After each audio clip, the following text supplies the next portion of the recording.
So we're going to continue here with how to include students with physical disabilities in the classroom.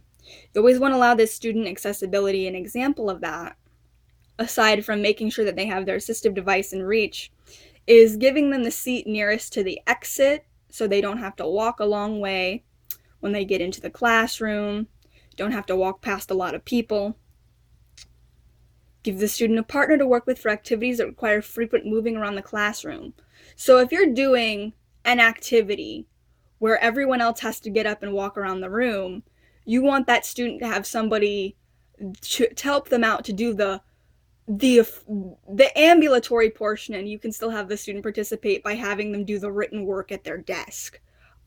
Their partner will come back and help them, but we don't want them to have to move around a lot in the room if we can avoid it. So, example, if you're doing a math activity where students are going to measure various objects around the room, allow the student to remain at their seat and record the data that is given to them while their partner walks around and collects that data with the measuring tape. For outdoor activities, allow the student a comfortable chair to sit in along with a flat surface to write on. You want to make sure the student can sit up comfortably and that they can write on a surface so that their handwriting is neat and so that they feel balanced and secure.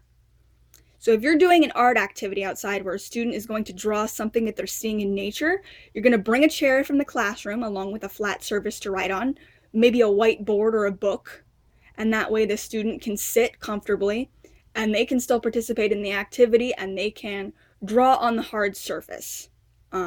And not feel like they're going to lose their balance or fall over, or their handwriting or their ability to use a writing utensil is not affected.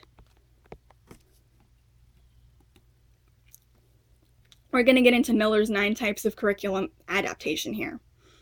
So an example of quantity would be to ask the student to answer only even-numbered questions on a short answer assignment. So that reduces the amount of writing the student would have to do if their fine motor skills or their arms are affected, and it affects their ability to write or hold a writing utensil.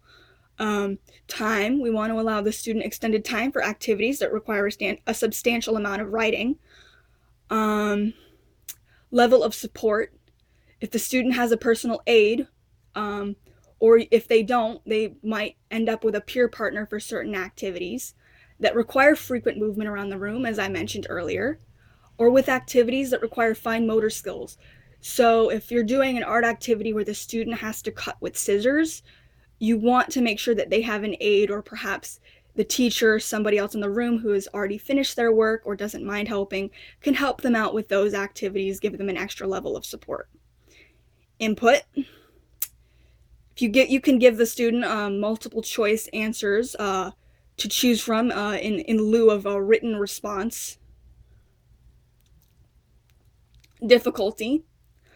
An example of this would be allowing a student to use stencils for an art activity while the other students are drawing freehand. Perhaps the student doesn't have a wider range of motion in their arms, or doesn't have very good motor skills to be able to draw freehand for something.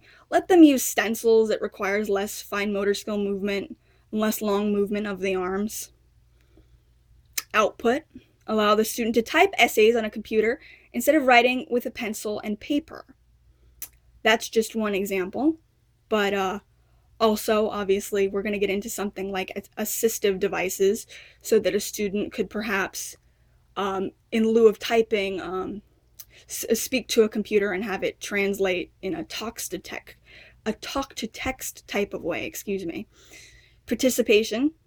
Allow the student to work with a small whiteboard at their desk while other students utilize the large whiteboard at the front of the room for a math activity. So a student doesn't have to get up and walk to a whiteboard every time they walk to the whiteboard at the front of the room every time they want to answer a question. They can just write the answer down on a little whiteboard at their desk, and they don't have to worry about moving around, getting knocked over. Alternate goals. So allowing a student to kick a soccer ball across the court for exercise while other students participate in a soccer game on the field. That's just something, so that they're doing the same activity. It's just not as much moving around. It's more tailored to them. And then again, with it being personally tailored to them, we're going to get into functional curriculum. So an example of this would be having the student practice their independent dressing skills, so doing buttons and zippers and lacing their shoes with someone like their aide or their occupational therapist or maybe even their physical therapist, while other students are working on an obstacle course in PE, which is something that a student with a physical disability might not be able to participate in at all.